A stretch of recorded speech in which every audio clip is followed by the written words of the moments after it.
di Dusun Gatak di Kecamatan Prambanan, Kabupaten Sleman. Saya menemui seorang Superman, namanya Terawan Agus Putranto. Nggak pakai terawan.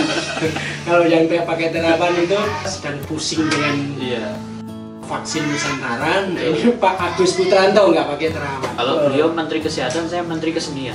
Wah, ini Menteri Kesenian. Pak Agus ini penyandang disabilitas. Apa Pak sebutannya? Tunanetra. Tunanetra sejak lahir. Sekarang berusia berapa? 40. Bukannya 27. 17 Pak kelihatannya. Kalau penampilan itu Penampilan 17 Pak. iya. Penampakan yang 40 ya. Pak Agus ini orang yang bisa melihat tidak dengan mata sebagaimana kita, tapi beliau melihat dengan mata hati. Beliau punya keahlian yang sangat dirisi. Beliau bisa membaca pikiran. Jadi saya nggak berani main-main dengan pikiran. Saya dengar Pak Agus ini sudah ke luar negeri.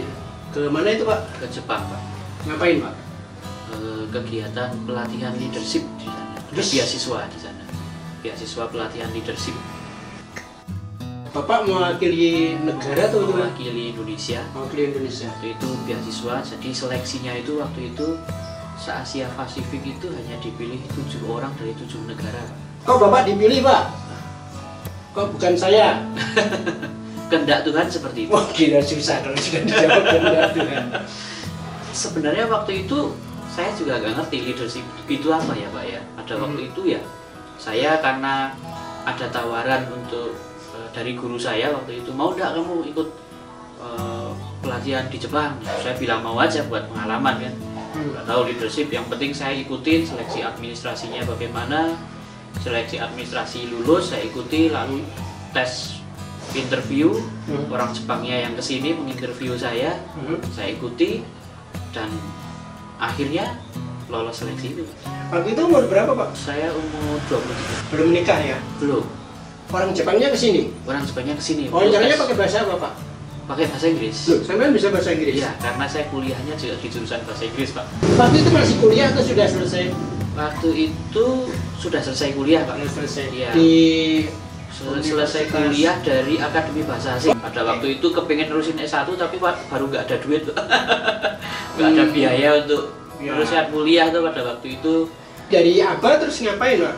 Dari Aba saya ya bermusik biasa karena memang saya sejak ini pemusik? Iya, sejak SMA saya sudah bermusik, ya main-main di hajatan itu kan, campur sari. Kayak ngamen gitu? Nah, bukan ngamen. Organ tunggal? Iya betul. Saya mulai SMA sudah membiayai sekolah dengan bermusik Pak.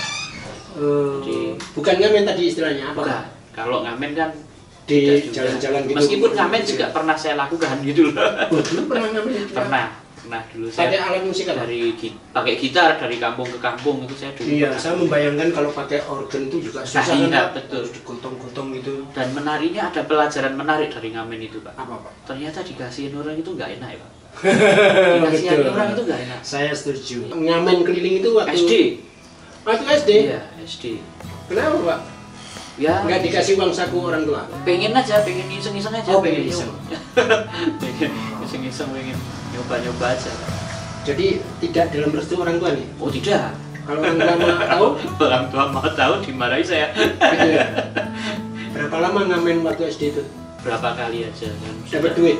Dapat duit. Seneng? Seneng untuk jajan. Tapi nggak suka dikasih iya, gitu ya? Iya. Padahal sudah ngamen kan, artinya memberi jasa kan? Iya. Karena waktu itu saya sekolah ya, tinggalnya di asrama ya. Di asrama itu kan ya ya. Orang tua Pak Agus itu kok tinggal di asrama? Karena sekolahnya ada asramanya Pak. Oh gitu, saya ya, pikir bapaknya polisi atau apa? Saya tinggal di asrama, di SLB itu saya tinggal di asrama. Nah, kan senang Pak punya uang jajan sendiri kan. Kalau di asrama itu kan bawaannya biasa, anak asrama itu kan lapar terus. Itu bawaannya ya? Iya. Banyak sampai sekarang gitu ya? sudah nggak ada. Mulai SD, TK itu saya sudah tinggal di asrama. Jadi ya pulang kadang-kadang paling tiap minggu atau tiap bulan.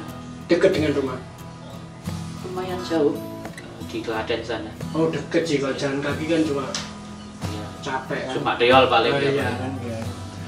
Semuanya itu kan persoalan niat. Betul, betul Pak. Ngelmu itu kan kadi lagu katanya kan? Iya Pak. Nah, ya lagunya melaku kan gitu. Iya.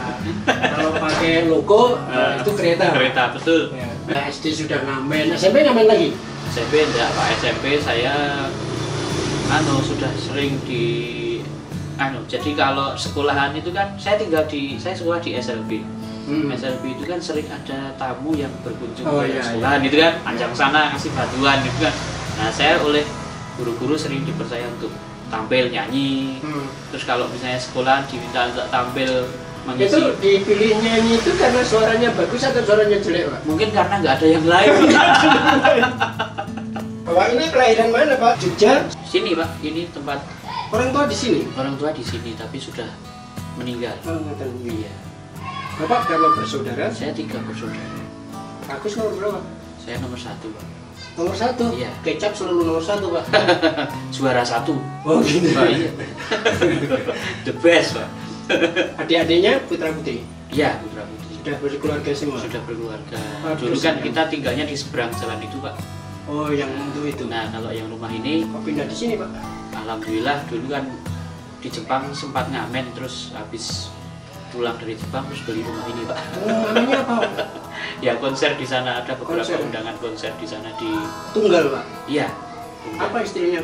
Organ tunggal apa? Piano dulu saya main piano sambil nyanyi Pak di beberapa kota di Jepang. Ya. Piano, main piano, Pak. Loh, waktu SD dulu kan main katanya ngamen dengan gitar. Bisa gitar dari mana?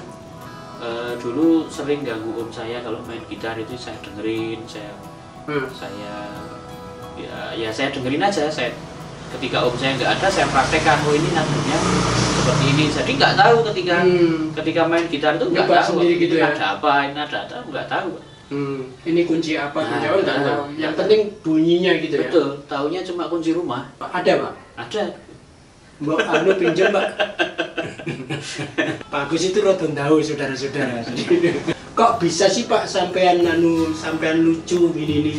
Biasanya orang yang punya beberapa kekurangan tentu itu kadang pemarah ya, Pak. Betul Pak. Memang itu saya pun dulu juga begitu.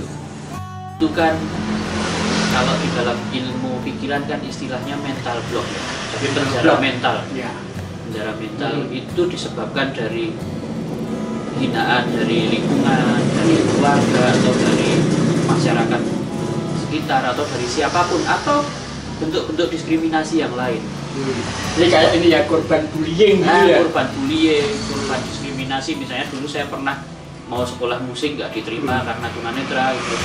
Terus pernah mau les musik juga ditolak karena tunanetra gitu kan. Dulu waktu saya nganter mau les itu malah dikira pengemis gitu ya, mau minta apa yang bisa kami bantu, dikira kita mau minta-minta padahal kita mau les. Dan akhirnya ya tidak bisa sekolah di sekolah musik. Padahal merasa ada bakat dan atau kesukaan gitu. Betul. Ya, minat gitu ya. Dan pada waktu itu saya marah Pak, saya punya tekad saya harus bisa membuktikan kemampuan saya di depan orang-orang akademisi musik ya. Dan saya praktisi Pak. Ya. Nah sehingga pengalaman itulah yang menginspirasi saya untuk selain belajar leadership di Jepang, saya belajar tentang pembuatan aransemen musik Pak. Sehingga saya bisa membuat aransemen musik dengan menggunakan komputer dan karena niat dan ternyata niat saya itu dikabulkan oleh Tuhan gitu. Dan pada suatu hari saya diundang di sekolah musik di Solo sana, saya diminta untuk ngajari anak-anak tunanetra yang sekolah musik di sana. Karena guru-gurunya mereka kan tidak punya media untuk ngajari itu. Dari SMP, lulus SMP, itu mau mendaftar ke sekolah musik. Betul. Tapi ditolak.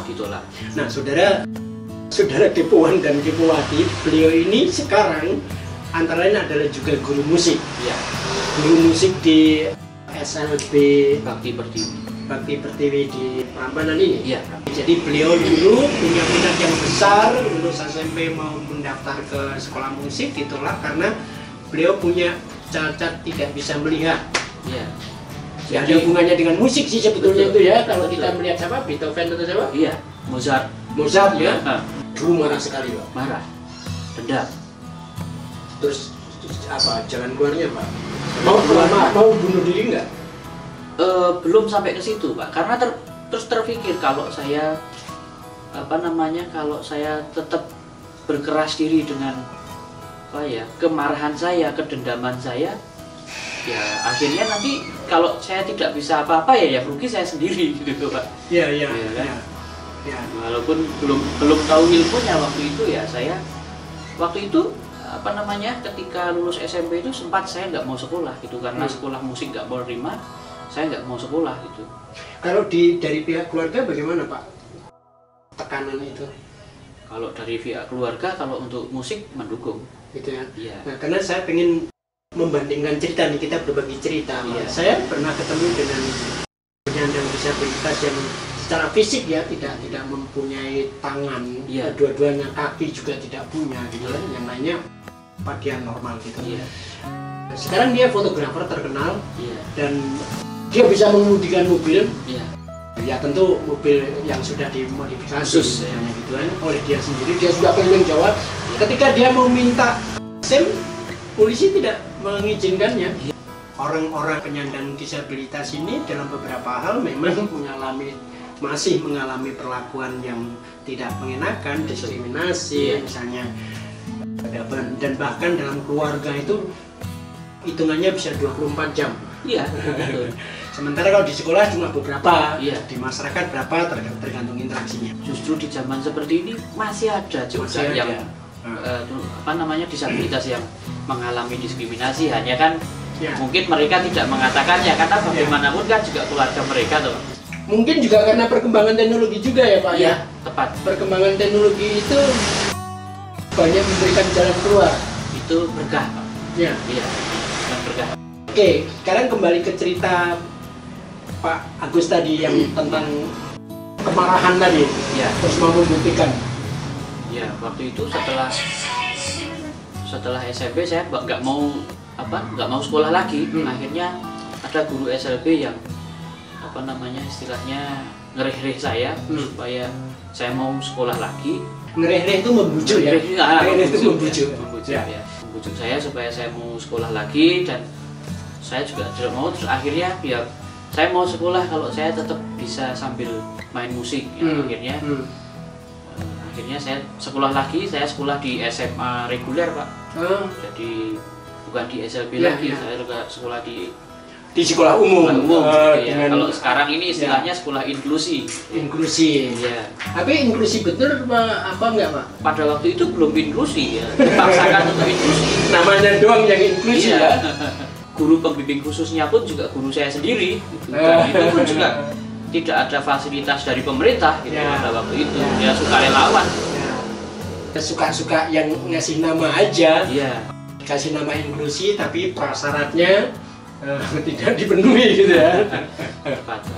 Belum lagi bagaimana murid-murid di sekolah inklusi itu juga sama aja ya. Iya. Bisa melakukan bullying juga. Betul. Saya pun juga mengalami itu gitu. Ya. Nah itu kan dibanding waktu di SLB tekanannya mungkin lebih keras lagi ya Pak? Lebih keras lagi Pak. Karena SMA itu baru pertama kali menerima siswa tunanetra.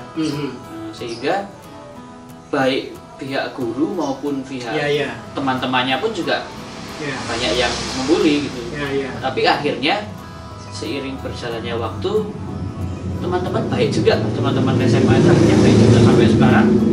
Ya hampir kalau setiap lebaran mereka main ke sini. Nah ini kenapa Pak? Karena sampean menyuap mereka atau gimana?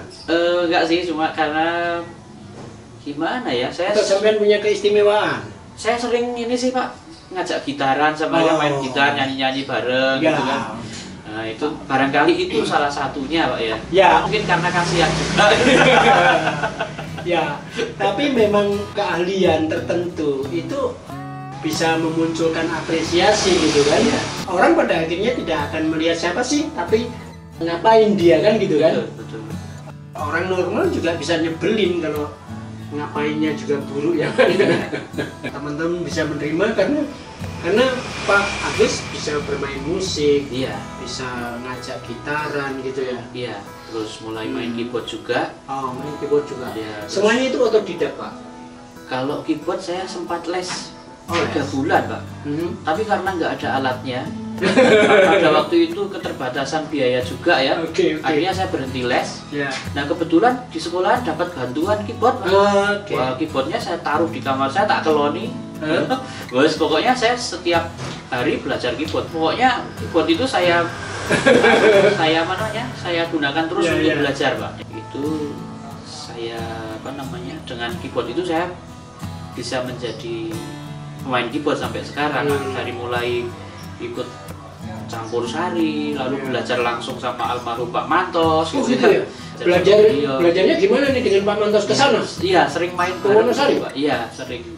Kebetulan kan adiknya kenal baik ya, Mas Yunianto itu. Mhm. Kenal baik dengan Pak Mantos, saya pernah dikenalkan gitu. Ketika beliau punya event campur sari juga saya dulu pernah diajak gitu ya. Ikut manggung bareng dengan Iya, Pak pernah manggung Mantos. bareng, beberapa kali saya manggung bareng. Ketika beliau manggung di Prambanan, saya juga yang ngiringi. Oke. Ya, ya. Gitu. Apa Pak namanya, keyboard apa organ Pak? Keyboard. Keyboard ya. Ya. Jadi mulai SMA sudah mulai biaya sekolah sendiri, Pak, sampai kuliah Sudah geleleng ya. sudah keliling. Kadang-kadang waktu sekolah juga manggung, jadi Manggung. sekolahnya itu seminggu paling masuk 3 hari, manggungnya 4 hari. 5 hari buat Itu juga lulus Pak. lulus, alhamdulillah. Itu lulusnya karena kasihan ya. Ya di samping karena kasihan ya nilai saya nggak jelek-jelek amat sih, Pak. SMA sudah manggung dengan Pak Mantos. Pak Mantos itu yang campur sari Campur sari. CSGK. Iya. Siapa Pak waktu itu biduannya, penyanyinya? Mbak Minul. Minul, Mbak Nyahni. Nyahni. Ini Sunyahni, Iya. Minul.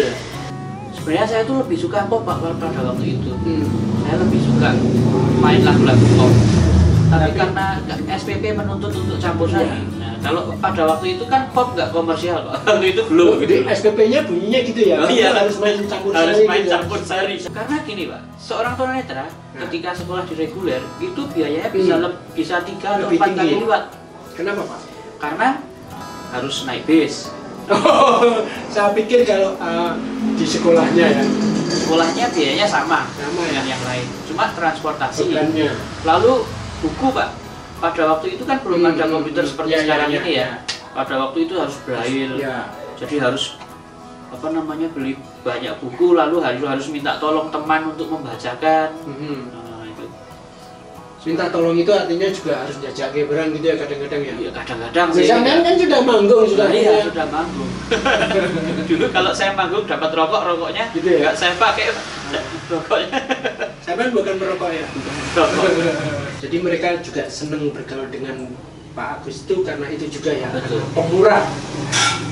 Murah hati. Teman-teman saya dulu kalau manggung, teman-teman SMA itu kalau saya manggung di dekat lokasi rumahnya teman-teman saya pada datang, Pak. Pada support saya gitu. Jadi saya senang gitu. Iya. Ini lebih ngarep Pak, bukan support Pak. Iya. Kalau saya melihatnya support Yang aja. positif Iya, saja. support saja karena gimana ya, sampai sekarang persahabatan kami luar biasa, Pak. Karena beliau ini apa ya? Beliau ini kemudian antara lain profesinya adalah juga motivator. Motivator artinya beliau juga akan selalu mengajak dirinya untuk berpikir positif. Segala sesuatunya dipikir, diambil positifnya. Tapi bagaimana dulu ketika belum tumbuhnya kesadaran mengenai hal itu, Pak? Tadi kan Bapak mengatakan dulu ya emosian juga kalau Iya. misalnya dibully itu. Betul. Dulu memang emosian juga, Pak. Cuman kan pada waktu itu belum tahu caranya bagaimana memaknai sebuah kejadian. Oh. Memaknai sebuah kejadian dan mengambil pesan dari kejadian itu kan belum tahu pada waktu Wah, itu. ini rodo klenik gitu. Wah, klenik toh, Pak. Gimana, Pak? Kalau dulu kan kejadian ya ditelan mentah-mentah aja. Kalaupun diterima ya diterimanya masih negatif pikirannya, Pak. Sekarang ditelan matang. Nah sekarang itu saya terima. Jadi orang ngatain saya, bahkan sekarang masih ada juga ketika saya diundang untuk ngasih motivasi, untuk berbagi motivasi kemana-mana, ada juga yang bilang ya wajar aja orang tunanetra diundang kemana-mana kan ya tunanetranya aja sudah berat. Wah padahal Pak belajarnya ilmu seperti ini wah luar biasa. Literasi yang harus saya pelajari banyak sekali dan literasinya juga bahasa Inggris. Tapi kan gitu kan Pak, itu kan juga bagian dari apa yang disebut mental block kan. Betul. Kalau ada prestasi orang, dia juga akan melihatnya dari sisi negatifnya. Betul. Itu sudah saya alami beberapa kali Pak, karena memang saya sudah sejak SD kan sudah ikut lomba-lomba nyanyi gitu ya, lomba-lomba karaoke, lomba-lomba termasuk bintang radio televisi saya pernah ikut. Saya juara juga dulu. Dan itu bukan ini ya Pak, bukan wahyu atau bakat yang jatuh bruk ke proses Pak itu. Itu proses ya. Proses. Harus pakai latihan. Iya. Proses.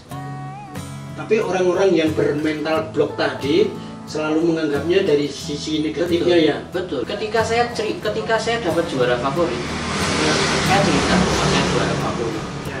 Ada yang bilang, ya wajar kamu tunanetra, kamu ngurang ya sudah gumun, sudah terheran-heran, sudah seneng. Ya. Ketika saya juara 2, mereka bilang, oh ya karena kamu tunanetra nggak mungkin kamu juara 1. Ya karena terbatas dengan dengan penampilan.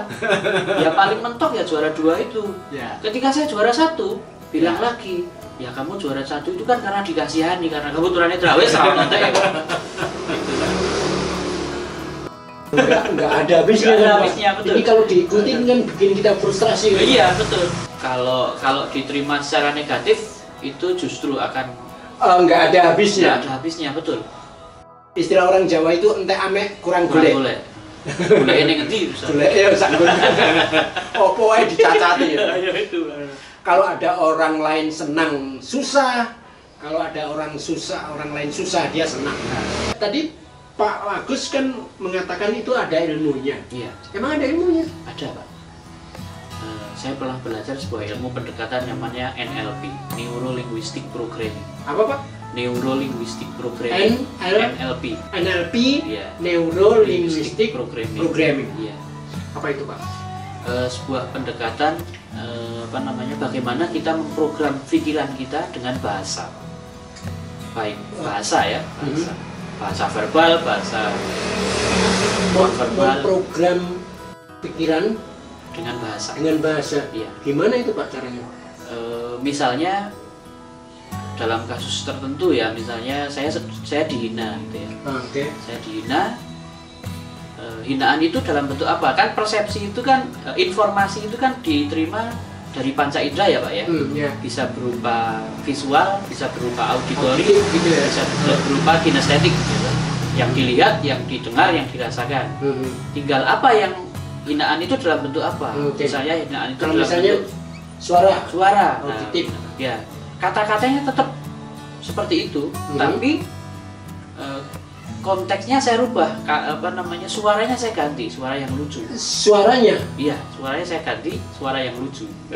Oh gitu? Misalnya suara Mickey Mouse gitu. Itu dalam pikiran? Dalam pikiran, iya. Dalam pikiran. Oke. Kayak kalau misalnya gini Pak, untuk memberi gambaran ke teman-teman. Iya. Diubah itu misalnya, kalau kayak kaset nih Pak, speednya diubah. Jadi kalau soalnya misalnya normal, itu bisa dirubah gitu. Kayak Mickey Mouse gitu. Betul. Benar sekali. Itu kan bahasa itu pikiran. Persepsi di pikiran. Betul. Itu. Tapi maaf Pak.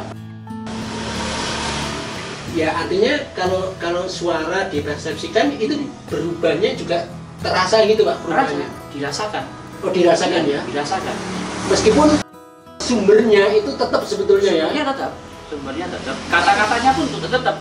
Tapi diterimanya dengan suara itu, dengan saya ganti suaranya. Tergantung persepsi Bapak? Iya.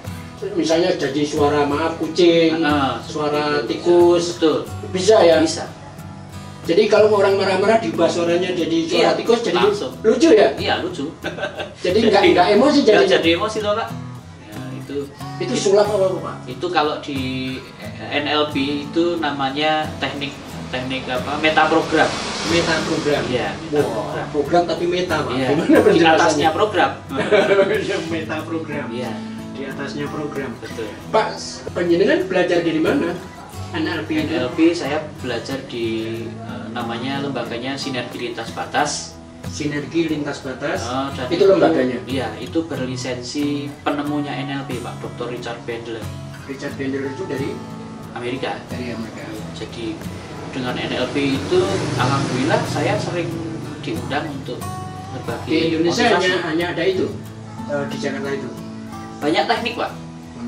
Banyak teknik, banyak pendekatan NLP, ada neurosemantics. Saya pelajari itu juga. Ada hipnoterapi, saya pelajari Berapa lama juga. itu belajar itu, Pak? Saya belajar 10 hari, Pak. Cepet banget, Pak, 10 hari, Pak. Iya. Dan hasilnya pun juga untuk melakukan terapi juga cepat, Pak. Gitu ya? Iya. Ikut kursus terus kelulusannya apa, Pak? Praktek. Praktek, betul. Jadi kita benar-benar praktek terapi. Terus dari situ dinilai ya, oh Iya. ini mampu menguasai ilmu Iya. itu dan sebagainya. Iya, betul. Terus untuk apa, Pak? Belajar itu? Untuk Hanya untuk mengatasi emosi itu sendiri. ya, kalau untuk teman-teman disabilitas termasuk murid-murid saya kan juga banyak yang mengalami mental block, Pak. Ya, ya. Karena dihina lalu jadi putus asa, jadi minder, tidak percaya diri. Nah, dengan teknik-teknik NLP itu bisa merubah yang dulunya minder jadi percaya diri, yang dulunya tidak bisa kurang bisa berkomunikasi dengan baik bisa lebih berkomunikasi dengan baik. Intinya konsep dirinya lebih baik, identitas dirinya lebih baik. Nah, Identitas dirinya. iya, Jadi ini apa ya, manajemen identitas gitu ya? manajemen iya, Manajemen identitas. identitas. Oke, para Kibuan Kibuati, nanti kita sambung lagi ke beberapa bagian yang lebih seru dari pengalaman hidup Pak Agus dengan kemampuannya NLP. Ya, lebih tepatnya mempengaruhi pikiran ya, Nah, tuh. memprovokasi pikiran ya. Ya, bukan hanya pada diri sendiri, tapi bisa pada orang lain, Iya. gitu ya. Provokator. Menjadi provokator, bukan saja sebagai Mindset motivator. provokator. Oh, itu profesi yang baru ya. Oh ya, mindset provokator, Pak. Ya, nanti kita lanjutkan dengan seorang mindset provokator Agus Putranto.